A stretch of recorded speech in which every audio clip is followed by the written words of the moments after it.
Hello and welcome to another Let's Study episode, continuing on with Introduction to 3D Game Programming with DirectX12. And in previous video, we took this example program from the book and wrote it into code, almost one-to-one, and were able to run it and able to get the results, same from the book. And then we were able to extend the functionality of what the book showed just a little bit, and now we'll be continuing on. So in section 6.8, we have vector functions. DirectX Math provides the following functions to do various vector operations. We illustrate with the 3D versions, but there are analogous versions for 2D and 4D. The 2D and 4D versions have the same names as the 3D versions, with the exception of the 2 and 4 substituted for the 3, respectively. So it looks like we have the function xm vector 3 length, which returns the magnitude or the length of vector v.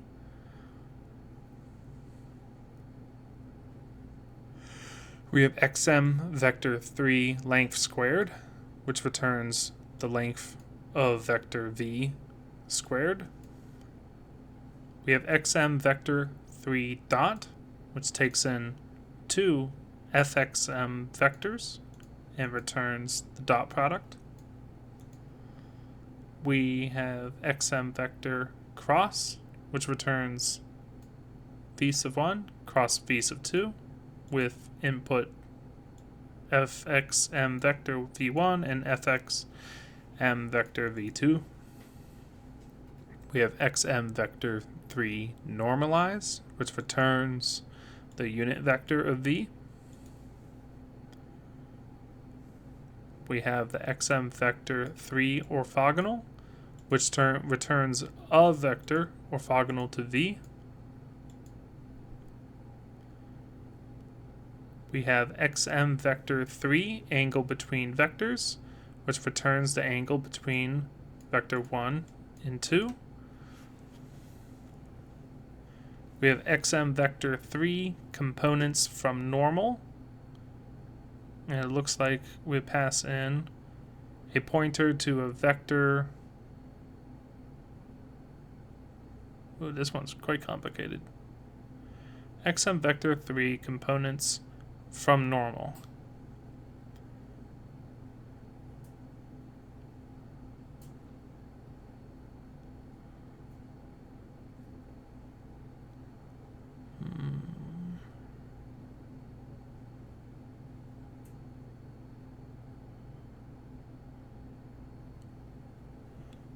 Okay, so it looks like we get, well, we give an input a vector and a normal vector, and then we get, by passing in a pointer to an xm vector, it will store the results, which returns the projection of the normal vector onto v, as well as the perpendicular component of n onto v. So both components. We have xm vector 3 equal, which returns v1 equals v2. It's a Boolean check. We have xm vector 3 not equal, which returns if they are not equal. I'm confused about why this exists, but no matter.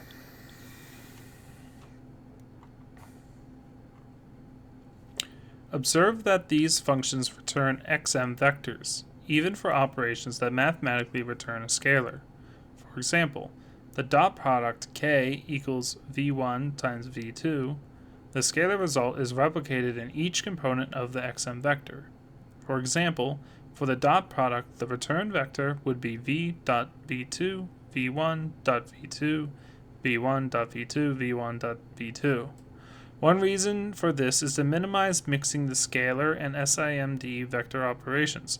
It is more efficient to keep everything from an SIMD until you are done with your calculations.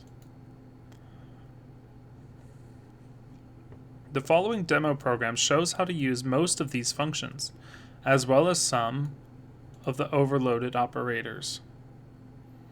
Okay?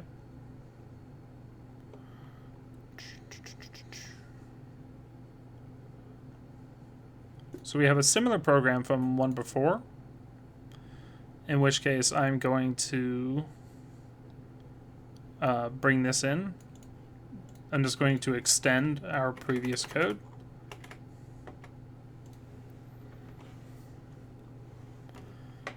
So it looks like we have an XM vector n,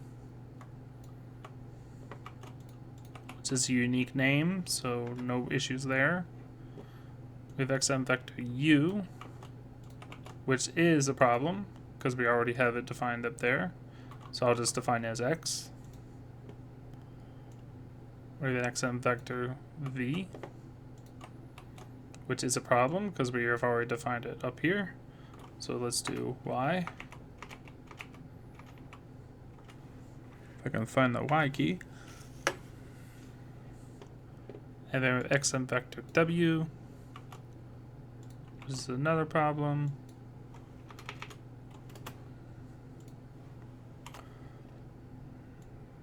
And we're just going to do z. And so we want to do a vector addition. We will get an XM vector a. It's equal to u plus. Now this is confusing. How did it know? Overloaded. Is it overloaded?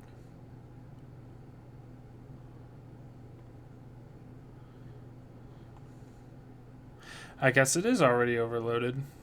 We can add these vectors together. Plus plus. That's easy. That's super easy. That's very convenient. But everything's different now. So instead of changing these, I'm going to change these from before. A, B, C, D, E.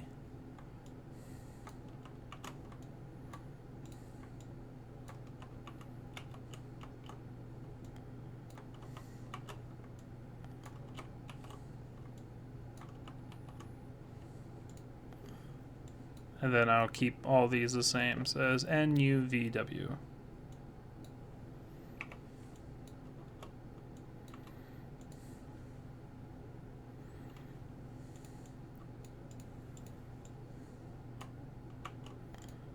Alright, then we got vector subtraction.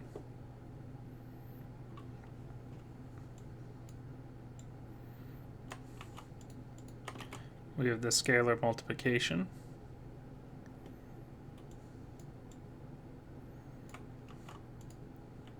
We have the vector magnitude, or length of vector. We have vector normalization, or extracting a unit vector of u.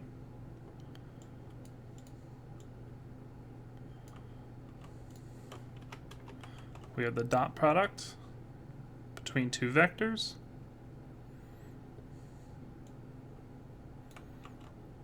And then we, of course, have the cross product.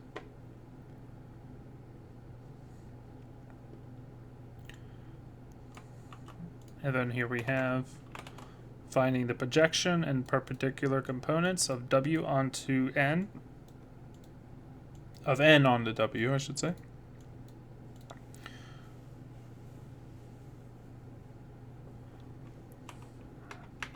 Actually, I'm not quite sure about that. Is it N on W or W on N?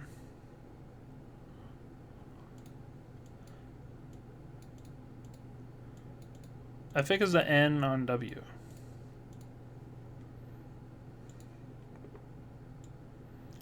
And we have a Boolean check if vectors are equal.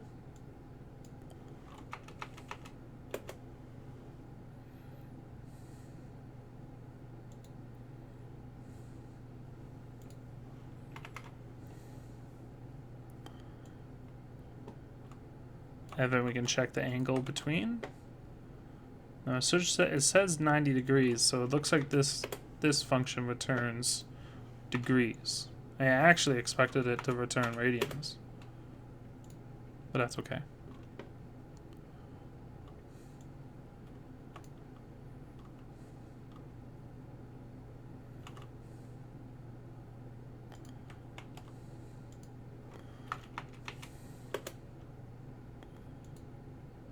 Oh no, it does. It does do degrees. It does do radians. Get x, radians. And then we convert to degrees here. Okay. I was correct. Hehe. And then thank God I'm copying this because I would not have run to write all this down.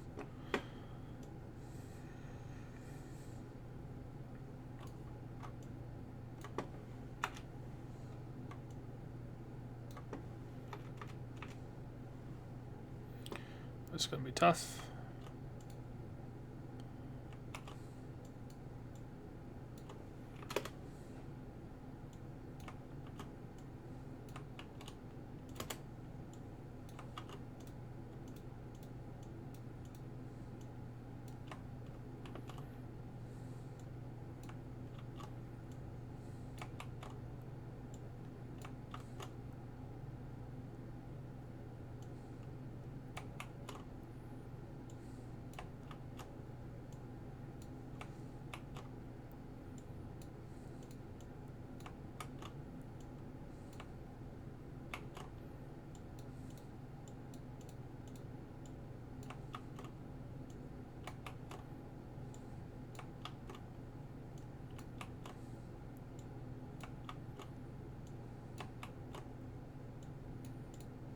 I'm sure this is all written down somewhere in the source code book. Well, the book source code we've already have acquired. Oh, that got us a bit of the way.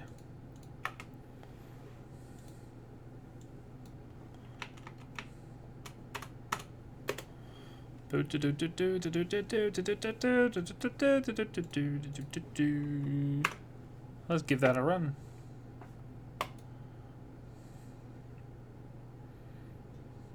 Oh, we got some problems. Why do we have problems? We have 7 errors.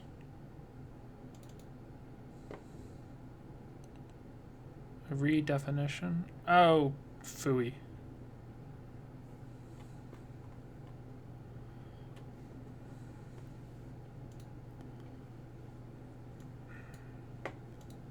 Trying to merge 2 different programs together. You get naming issues. Okay. H I L N M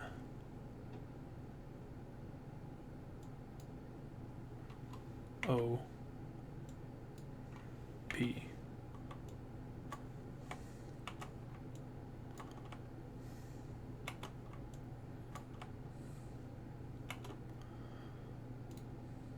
Are we good there?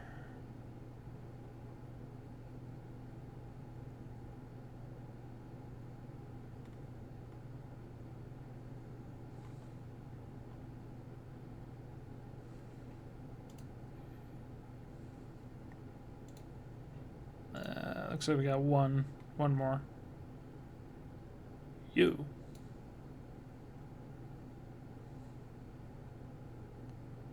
That doesn't make sense.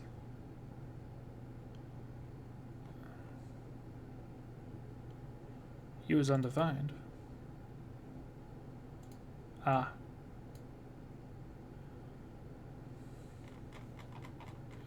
U was defined and now it no longer is. U was the third vector, so this needs to be the third vector, which is now M. There we go. That should work.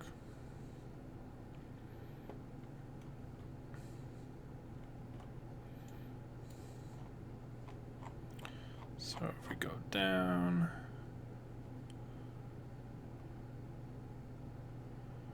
check it from U, 1, 2, 3, -2, 1, -3, 7, 1.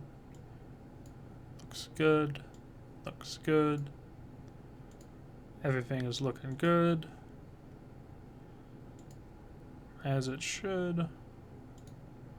Everything is looking good as it should.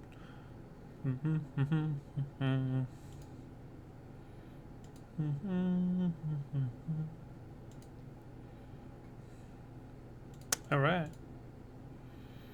It does look good. Okay. So we got to see these functions in action, where we have the plus operator working together. Now, xm vector3 add, is that a function?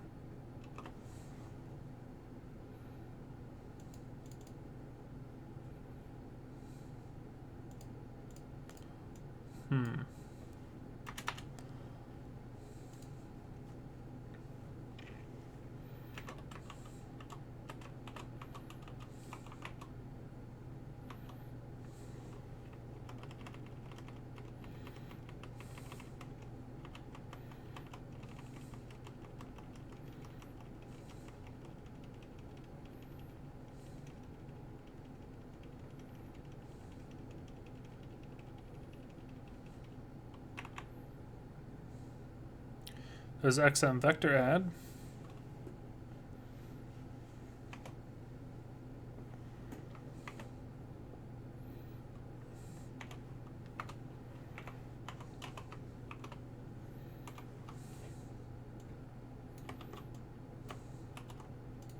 Let's see if that's the same.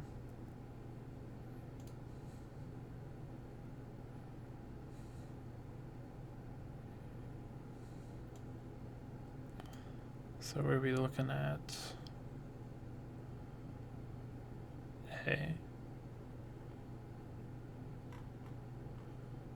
We're looking for U. Nope. We are looking for just A. U is 1, 2, 3.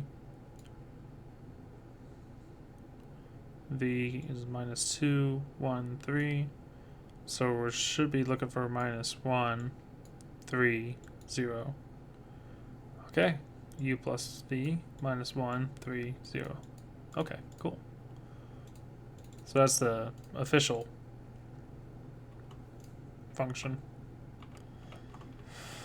versus using just the add. Now, is there an xm vector subtract?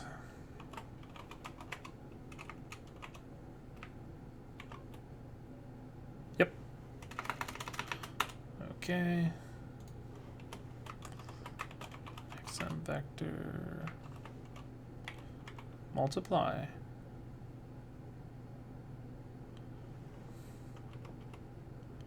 Multiply add. Interesting.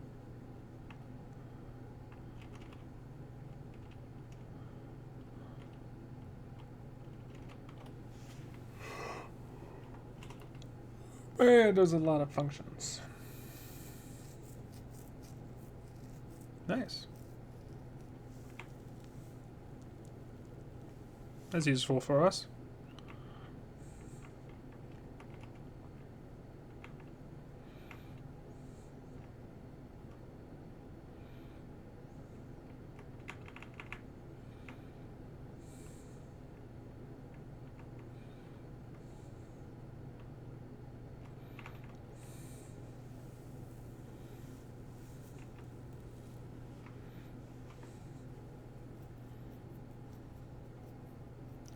This is what I'm confused. How does xm vector multiply work?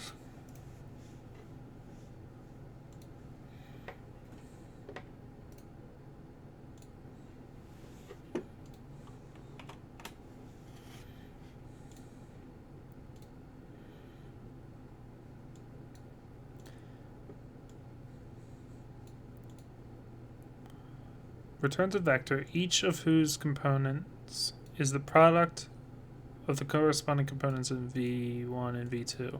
So it's like the dot product, but without summation of them. Interesting.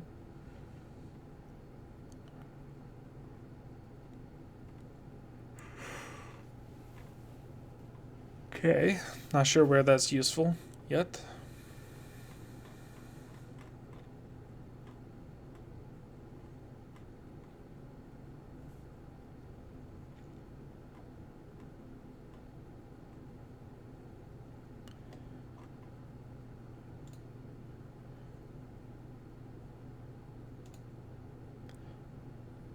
Float. Float. So it works with floats, not doubles. Interesting.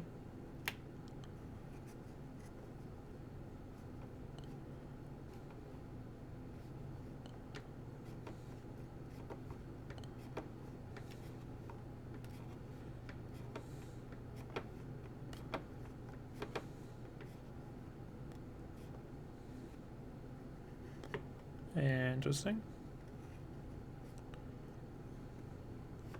It doesn't look like there's one for an FMX vector.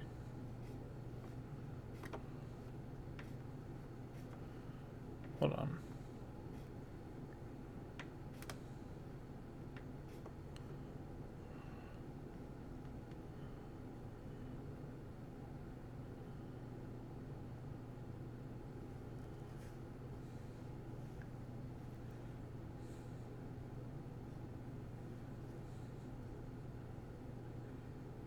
This doesn't seem right at all. Oh no, that does.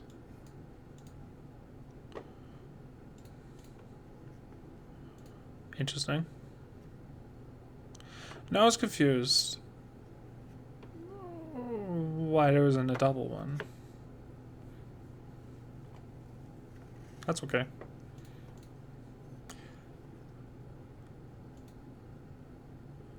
Because I don't think there would be an SIMD function that can do an XM vector of 4 floats against a double. I don't think there's enough space for that. That's my guess.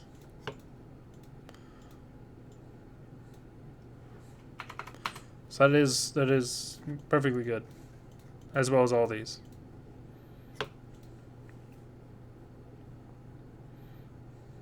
Okay. The DirectX math library also includes some estimation methods which are less accurate but faster to compute. If you are willing to sacrifice some accuracy for speed, then use the estimate methods. Here are 2 examples of estimate functions. Interesting. I'm actually very interested in that. XM vector 3 length estimate and XM vector 3 normalize estimate. Okay, I'm curious to see how that could speed up some of my game examples. I would not use this in any physical simulation examples, but it's interesting to know that I have this little speed up option, a trade-off choice. And we have a section now here on floating point error. While on the subject of working with vectors on a computer, we should be aware of the following. When comparing floating point numbers, care must be taken due to floating point imprecision. 2 floating point numbers that we expect to be equal may differ slightly. For example, mathematically, we would expect a normalized vector to have a length of 1, but in a computer program, the length will only be approximately 1. Moreover, mathematically, 1 to the power of p equals 1 for any real number p. But when we only have a numerical approximation for 1, we see that the approximation raised to the pth power increases the error. Thus, numerical error also accumulates. The following short program illustrates these ideas.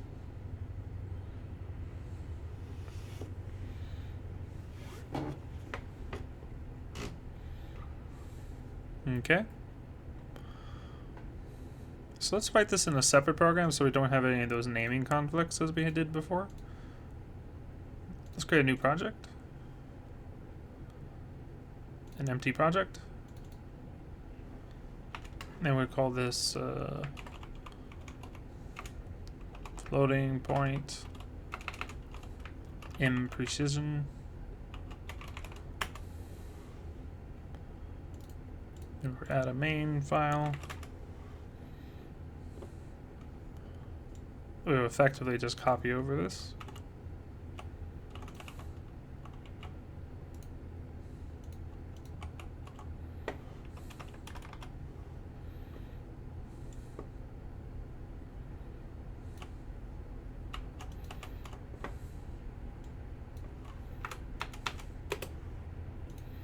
Looks good.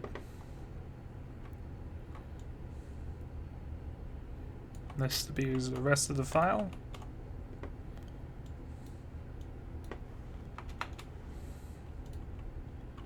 Looks good. Now let's read this over.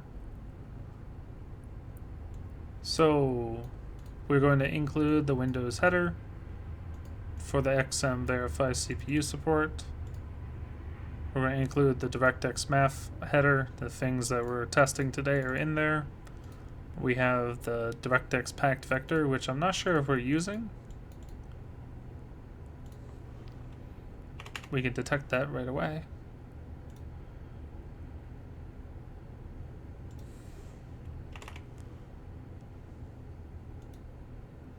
By removing it.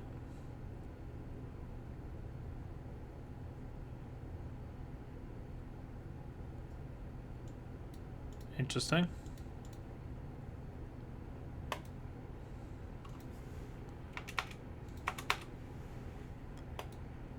Let's give that a go without. Huh. I wonder why it failed that way. Okay, it didn't. Oh, first time build takes a little longer. Okay, so it doesn't look like we're actually using the DirectX packed vector at all.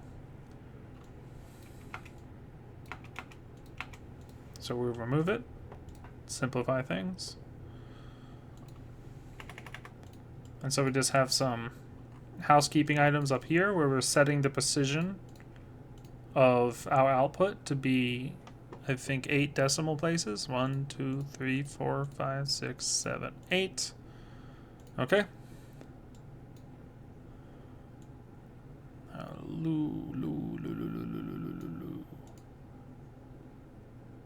Ah. Okay, so then we have the length of u. So we have a vector set to 1, 1, 1, 0. Okay? So if we normalize this vector to vector n,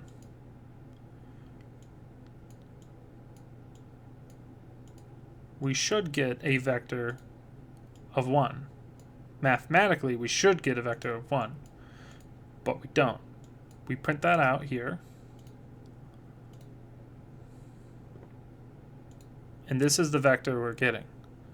The unit vector of u is this number, is this, the length of the unit vector of u is this.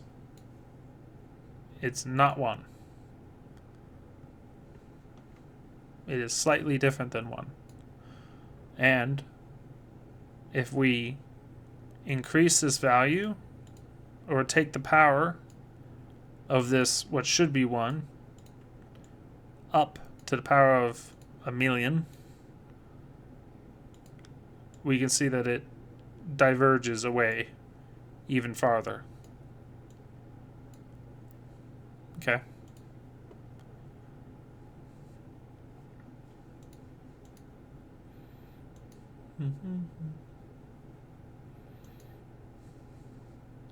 Yep, raising 1 to the power, raising 1 to any power should still equal 1, because 1 times 1 is equal to 1.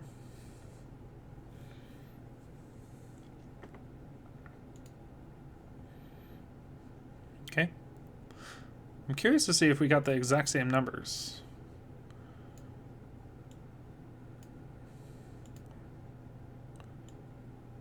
It appears so.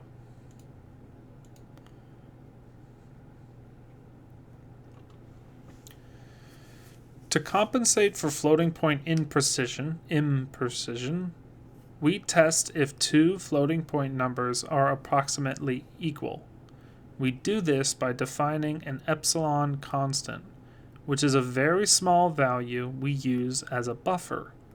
We say two values are approximately equal if their distance is less than epsilon. In other words, epsilon gives us some tolerance for floating point imprecision. The following function illustrates how epsilon can be used to test if two floating point values are equal.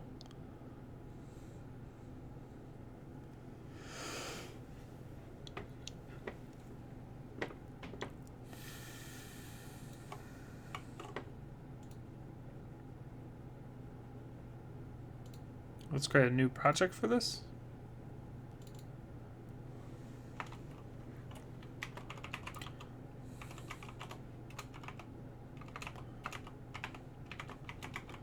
And we call it approximately equal.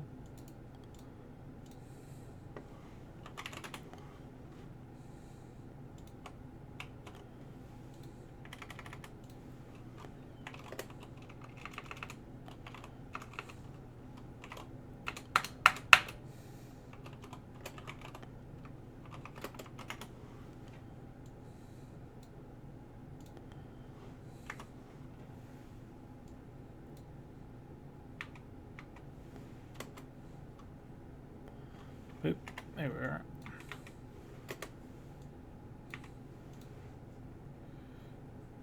And what is fabs?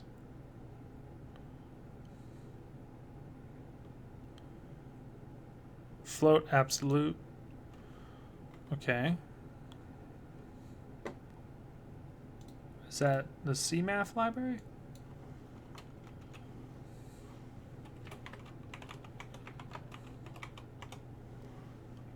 Yes.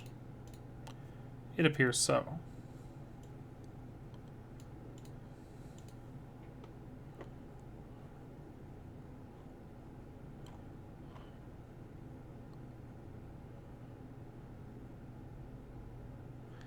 The DirectX math library provides the xmvector3 near equal function when testing the equality of vectors with an allowed tolerance of epsilon parameter.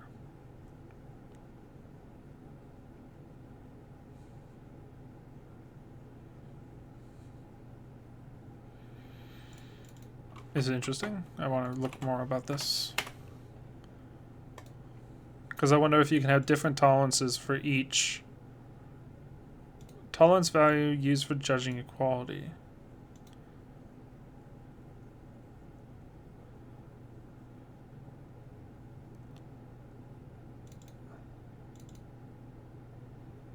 Epsilon. It's n. What is epsilon? It's an fmx vector.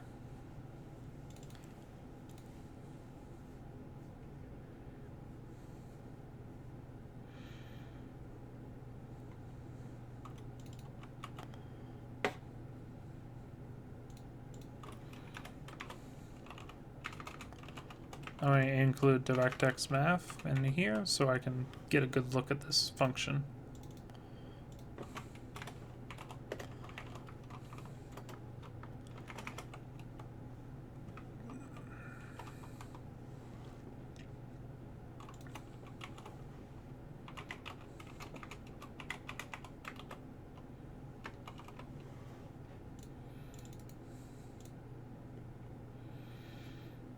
Oh boy, this is complicated. That's okay.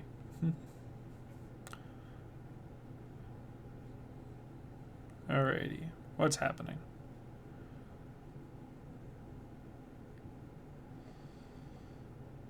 Here we are. Get the difference. I can figure that out. So we get a vector of the difference, so the subtraction of v2 and v1 to v2. Get the absolute value of this distance. Okay. That's okay.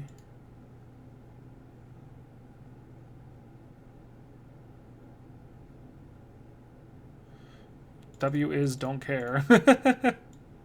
What a comment.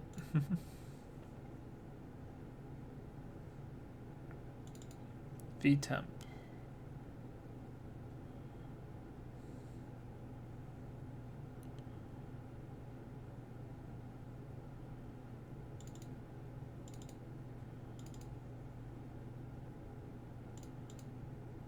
What in the world is going on here? There's some complicated stuff going on.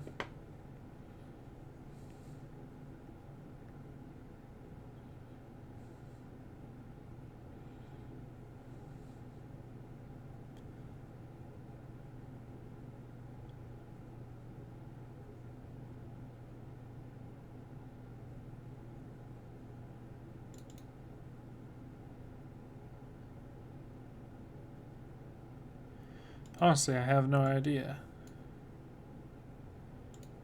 That is epsilon here.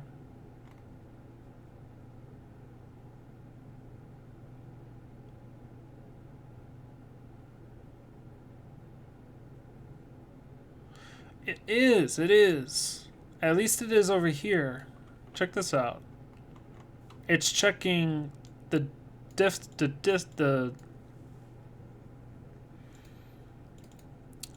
our vector here, epsilon here, has varying degrees of tolerance. This isn't tolerance value, this is tolerance vector for between vector 1 and 2. If you look here, epsilon vector, it's grabbing the first, second, and third value, dx, dy, dz, is checking the difference, dx, dy, dz, between these two vectors. But it's using different values for epsilon. Okay, that's interesting. So that's even more, that's more information than is what's being provided in the Microsoft Developer Network. We just learned something not even written down. See, this isn't epsilon. This is epsilon.x, epsilon.y, epsilon.z. So this is wrong. I could say no. I could shoot them a message.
Okay.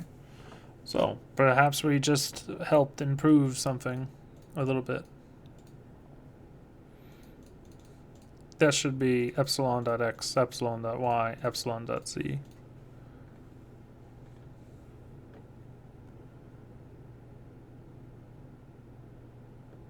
Now, is that what's happening down here? It appears so.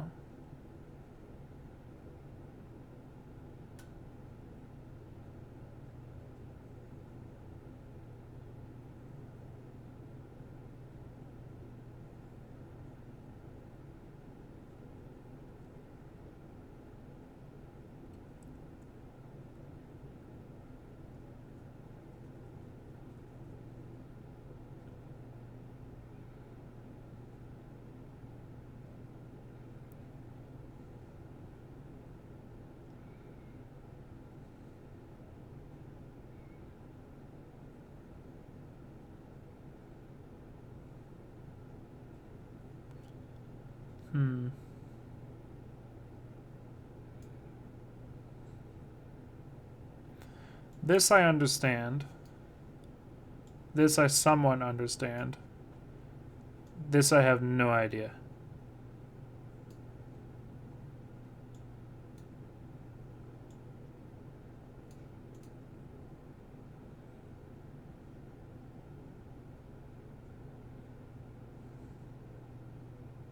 I'll leave it at that.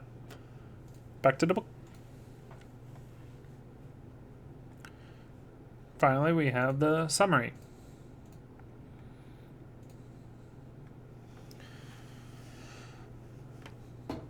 Number 1. Vectors are used to model physical quantities that possess both magnitude and direction. Geometrically, we represent a vector with a directed line segment. A vector is in standard position when it is translated parallel to itself so that its tail coincides with the origin of the coordinate system. A vector in standard position can be described numerically by specifying the coordinates of its head relative to a coordinate system. If u is equal to u sub x, u sub y, and u sub z, and v is equal to v sub x, v sub y, and v sub z, then we have the following vector operations. We have addition between u and v, subtraction between u and v, a scalar multiplication between a vector, say, u, and some constant k. We have the length of a vector, defined with Pythagorean's theorem. We have the normalization of a vector. We have the dot product between two vectors. And then we also have the cross product between two vectors. We use the DirectX Math XM vector type to describe vectors efficiently in code using SIMD operations. Now, I've heard SIMD being used as a way of saying SIMD operations, so I'll be using it from here on out. SIMD operations. For class data members, we use the XMFloat2, XMFloat3, and XMFloat4 classes, and then use the loading and storage methods to convert back and forth between XMVector and XMFloatN. Constant vectors that require initialization syntax should use the XMVector F32 type. For efficiency purposes, XMVector values can be passed as arguments to functions in SSE and SSE2 registers instead of on the stack. To do this in a platform-independent way, we use the types fxmvector, gxmvector, hxmvector, and cxmvector for passing xmvector parameters.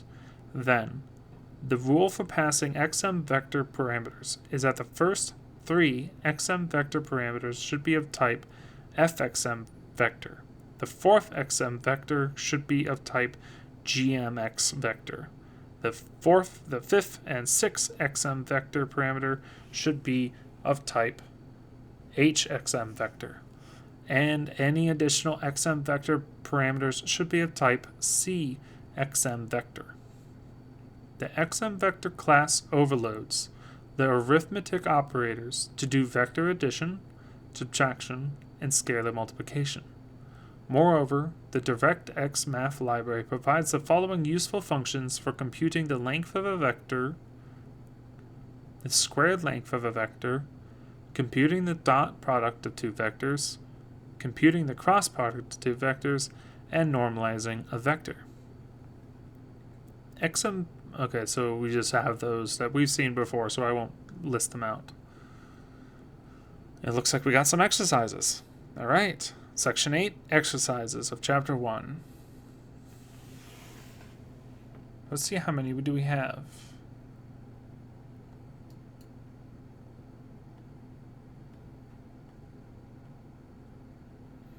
Not too many. We still have some time tonight. Let's write them. Or let's work on them.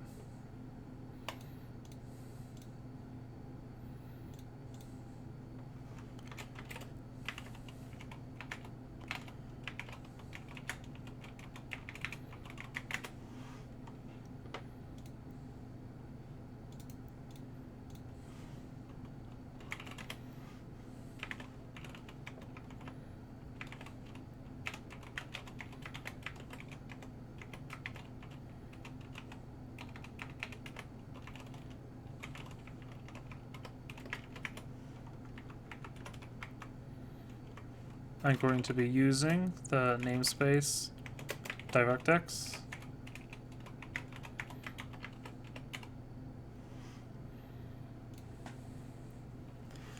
Okay, so, and we need the IO stream so we can print out output. And because we're using IO stream, let's use the namespace std. Hello, Train. Nice of you to join us.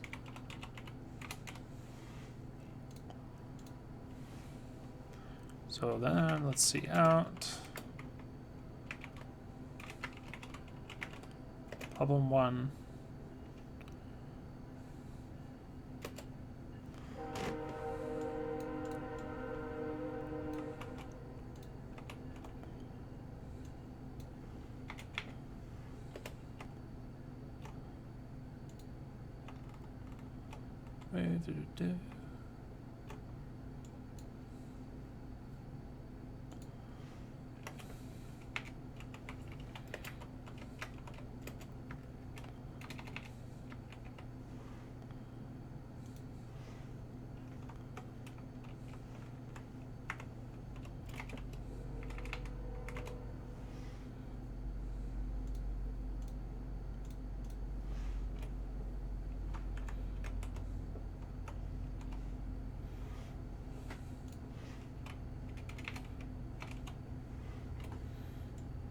Let's see if that prints out well.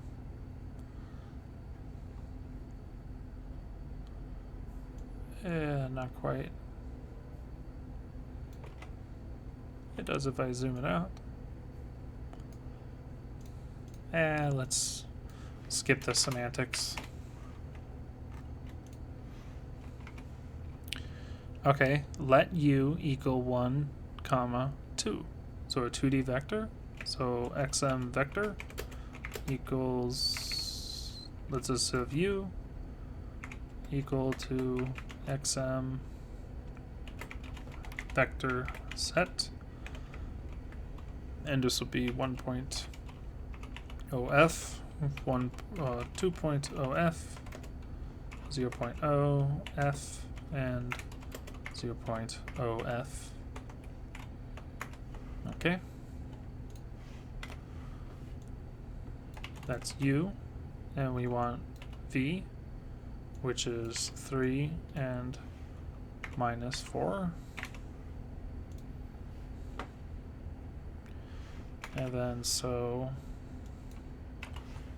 let's print out 1.1 equal to u plus v, which is equal to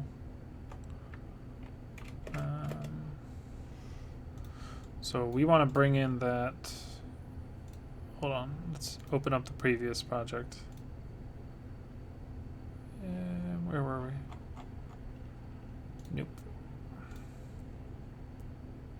Where's the recent? Is there no open recent? Recent. Vector trial.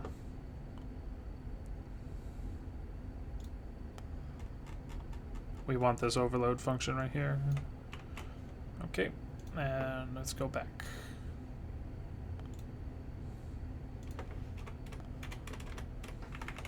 Here we are. So now we can just, no, we don't want to do the W. So I'll just remove that.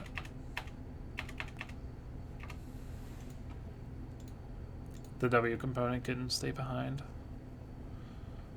Equals the xm vector. Well, actually, yeah, u plus v is just u plus v.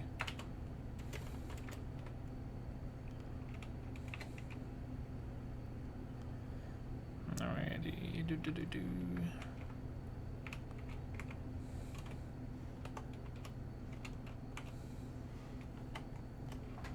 Let's give that a shot.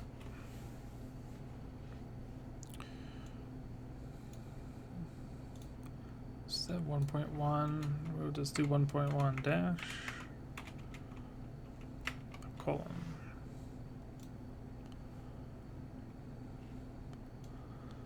So, okay, so 1 plus 3, 4, 2 plus minus 4 minus 2. That looks good. And let's do problem 1.2 minus, easy as pie. Okay.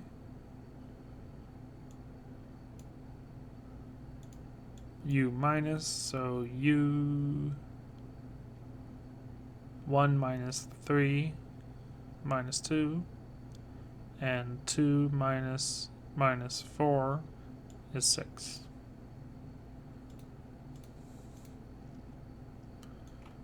All right.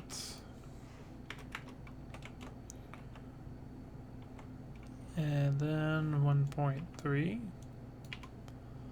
We have 2u plus 1/2 b. So move u. Well, actually, we can do 2 times u, and let's do 2.0 because we need a float, not a double or int. And then v, we also want f times v.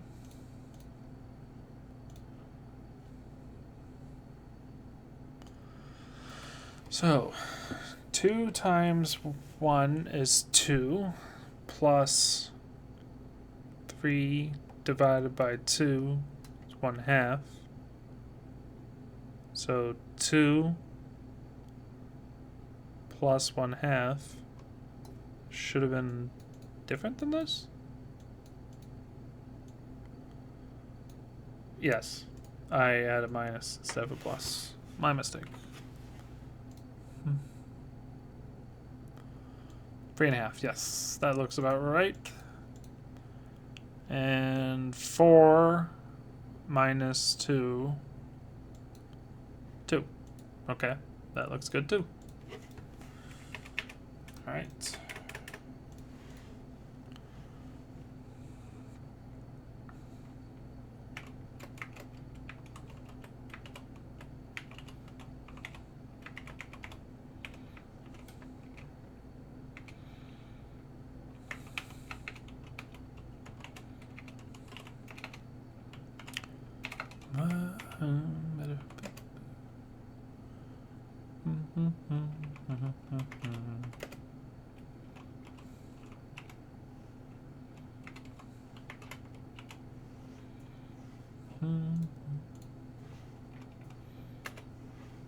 So redefine u. and v down here in preparation for problem 1.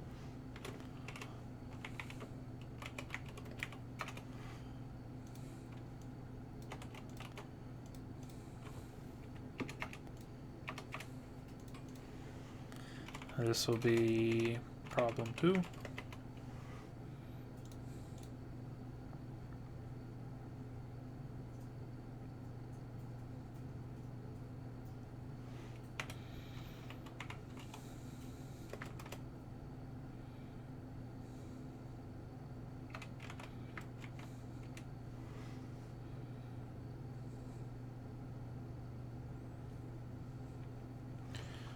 U plus V, simple as is.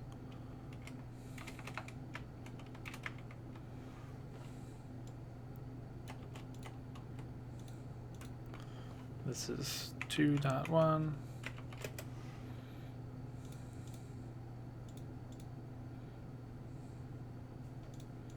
All right, add some flavor.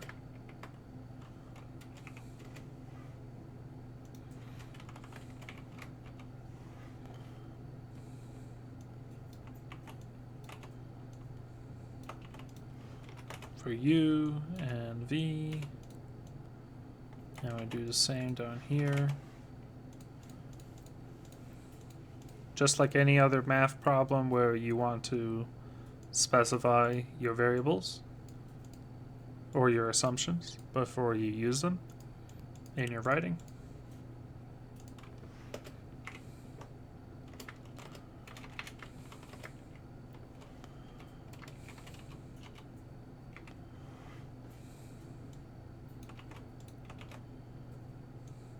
U plus V equals the U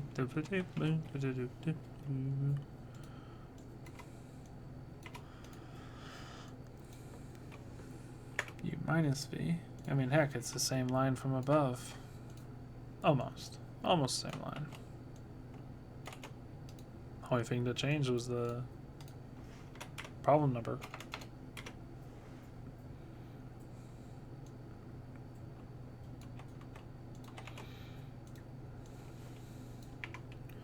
Be 3U plus 2V.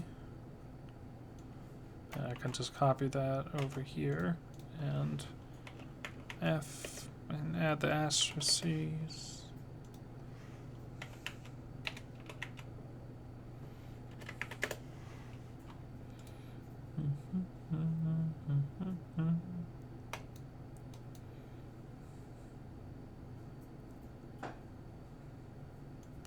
Let's see if this makes sense. And now we don't even have to look at the book unless we want to check the setting.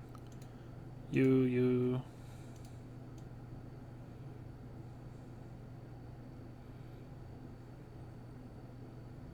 Ah, V is wrong.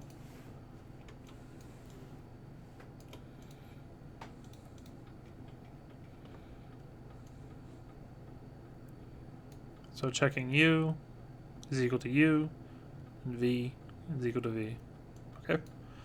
Then U plus V, 2 minus 1. Let's see if that makes sense. Minus 1 plus 3, 2 makes sense.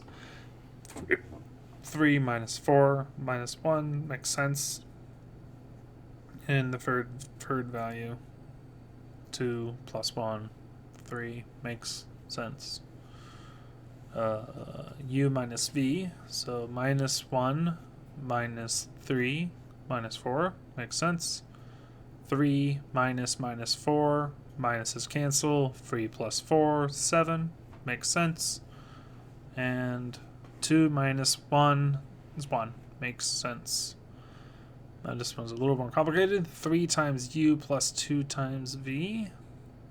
So let's look at the x component of U first. So net minus 1 times 3 minus 3 plus 3 times 2, 6. So minus 3 plus 6 equals 3. That makes sense.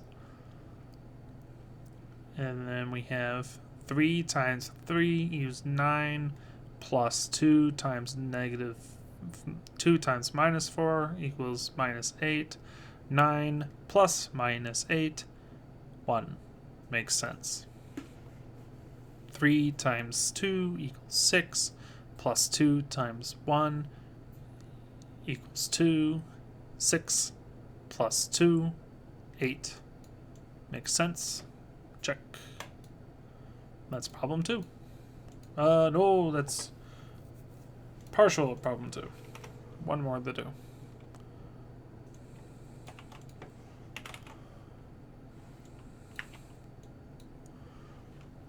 Minus 2u plus just v.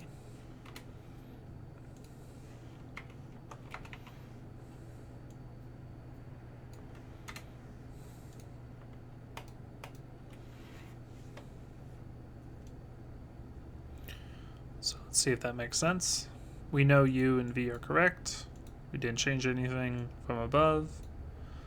Now we're here down here. So minus 2 times 1 would be 2 plus v, 3, 5. Makes sense. 3 times minus 2, minus 6 plus minus 4, minus 6 minus 4 minus 10. Makes sense. Minus 2 times 2 minus 4 plus 1 minus 3. Makes sense. Alright, that concludes problem 2 and its totality.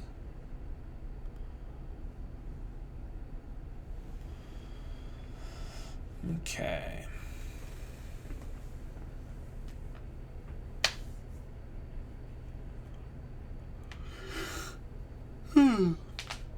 Oh, my bones.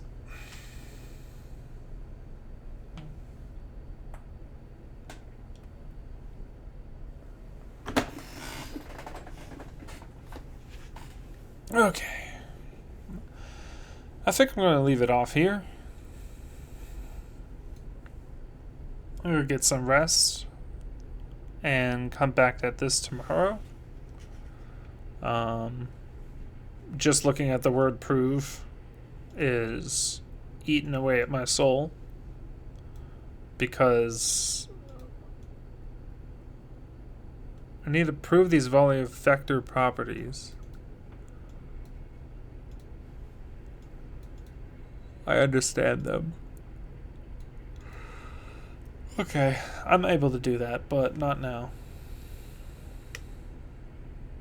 Just not now. Too tired. Okay, thank you for joining me on this Let's Study episode on 3D game programming, graphics, introduction to 3D. Yikes.